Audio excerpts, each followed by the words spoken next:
अब मत उपजी लोग बढ़े लिख गयो अब 30 बरस की अब मत उपजी लोग बढ़े लिख गयो माया तोड़ी लाख करोड़ी माया तोड़ी लाख करोड़ी अब न प्राप्ति भयो रे भैया कब न किए करो सुजन हो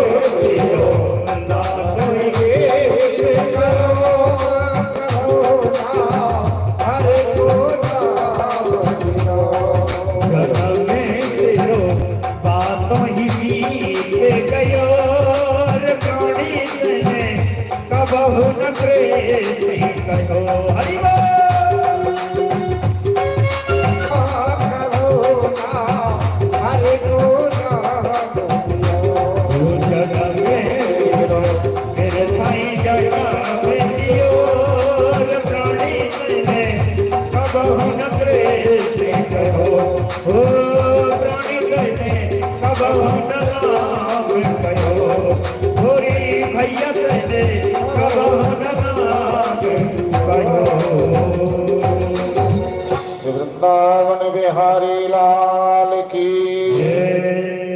नेमशाड़ क्षेत्र में शौनक आदि कटासी ऋषि विराजमान थे। इनके समीप में सूत जी का आगमन हुआ और इन ऋषियों ने खड़े होकर के सूत जी का अभिवादन किया। आसन प्रदान करके अर्घपाद से पूजा की और बड़े विनीत भाव से प्रश्न किया ऋषियों ने, भगवान आज आप में ऐसी कोई भगवान की दिव्य मंगलमयी कथा श्रवण कराओ जो इन कानों को सुनने में प्रिय लगे, अच्छी लगे। सूत जी बोले, हे ऋषियों,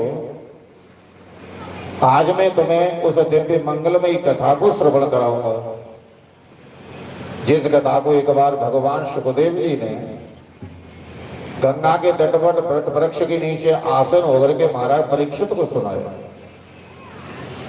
ऋषियों जब सुखदेव भगवान महाराज परीक्षित को इस मंगलमयी कथा को श्रवण कराने लगे तो देवताओं को पता चल गया कि परीक्षित तक्षक सर्व के भय के कारण से कथा श्रवण कर रहे हैं, तो क्यों नहीं महाराज परीक्षित को जल करके हम अमृत का पान करा दें और इसके बदले में कथा को हम श्रवण कर लें। कि सुधा कुंभं गृहीत्वैव देवास्तत्र समागमः। अमृत के कलश को लेकर के देवता गण गंगा के तट पर भगवान सुखदेव की शरण में आए और आकर के कहा, भगवान जिस कथा को आप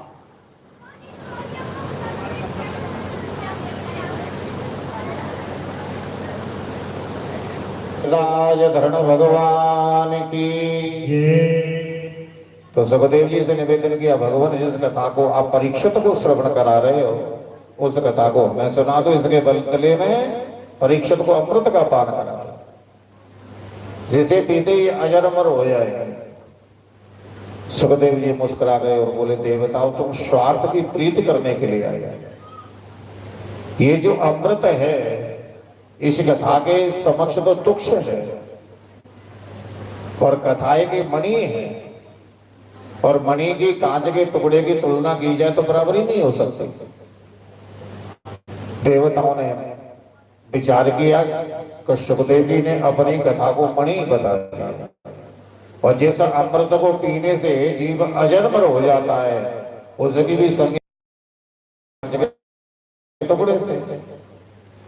इन्हें बड़ी शंका हुई, ब्रह्मलोक में गए और जाकर के ब्रह्मा जी को सारा वृतांत कह सुनाया।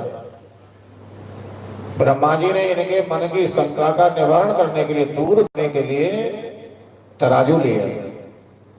एक पल्ले में तराजू के 17 पुराण, शास्त्र, उपनिषद, वेद, अमृत का कलश रखा। दूसरे पल्ले में केवल भागवत जी को विराजमान किया, और जैसे ही तराजू को उठाया तो जिसमें 17 पुराण, खड़ शास्त्र, 4 वेद, उपनिषद, अमृत का कलश रखा हुआ था वो पृथ्वी से ऊपर उठ गए। जिसमें केवल मात्र एक भागवत जी विराजमान है, वो तिल के दाने के बराबर ही ऊपर को नहीं उठे। ब्रह्मा जी ने कहा, देवता भागवत कोई साधारण पुराण ग्रंथ नहीं है, ये तो साक्षात भगवान श्री कृष्ण वाङ्मय स्वरूप है, और इस संसार की ऐसी कोई वस्तु नहीं जो भगवान की बराबरी कर सकती। देवताओं ने भी भागवत को सर्वोपरि पुराण स्वीकार किया। बोले भागवत महापुराण की।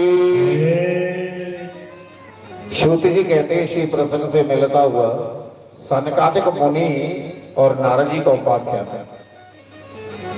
एक बार नारद जी भ्रमण करते करते बद्रिकाश्रम गए, जहां पर इनकी भेंट सनकादिक मुनियों से हो गई, 4 मुनियों से, सनक, सनंदन, सनातन, सनत कुमार से।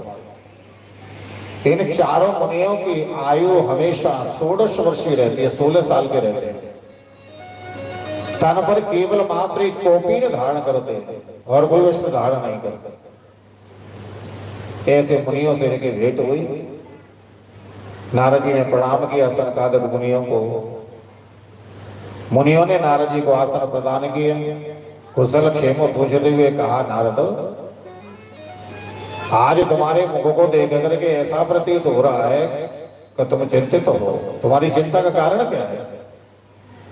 जब नारद जी से पूछा गया तो नारद जी अपनी चिंता का कारण बताते हैं सनकादिक मुनियों को कि महाराज मेरे मन में एक दिन भाव आया, विचार आया कि स्वर्ग के जो वासी हैं देवतागण, इनके जीवन में हमेशा सुख ही सुख रहता है या दुख भी आता है।